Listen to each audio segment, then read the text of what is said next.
So, Mr. President, as we begin this new Congress together, one fact is abundantly clear. The American people need Democrats and Republicans to work together. Today illustrates that very point.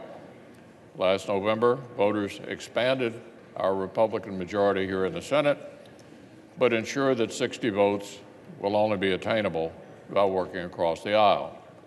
And incoming Speaker Pelosi will be leading a new Democratic majority over in the House. This is the landscape in which we'll be operating. Fortunately, the record of the 115th Congress illustrates just how much is possible when both sides make bipartisan collaboration a priority. Here in the Senate, our good faith efforts yielded an historic tally of legislative accomplishments on behalf of the American people.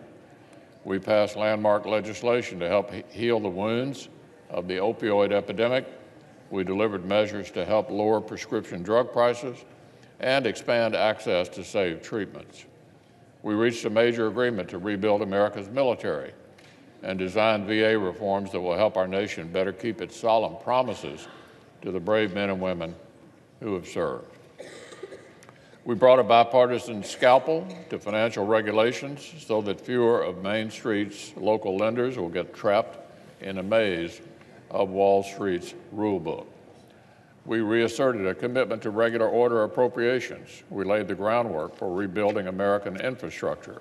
We delivered certainty and predictability to farming communities across our country. So we know that the Senate, with a Republican majority, is fertile soil for big bipartisan accomplishments. The question is, will the newly Democratic House join in this good momentum or bring it to a standstill? It's a clear choice, and it'll be clear to the American people watching all this at home. Good governance or political performance art? The public interest or political spite? Policymaking or presidential harassment? So, Mr. President, the first test is already upon us.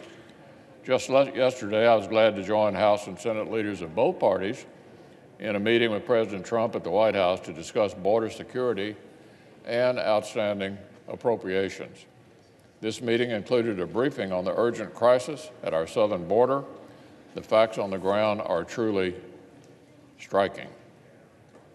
As the Border Patrol chief testified before the Judiciary Committee a few weeks ago, the Border Patrol apprehended more than 800 gang members just last year, a 50% increase over the previous year. Methamphetamine seizures are up 75% since fiscal 2015. Importantly, we also know that in each of our 4 CBP sectors where physical barriers have been improved or expanded, illegal traffic has dropped by at least, now listen to this, 90%. In areas where there are physical barriers, illegal traffic has dropped by 90%. These are the facts on which the entire conversation must turn.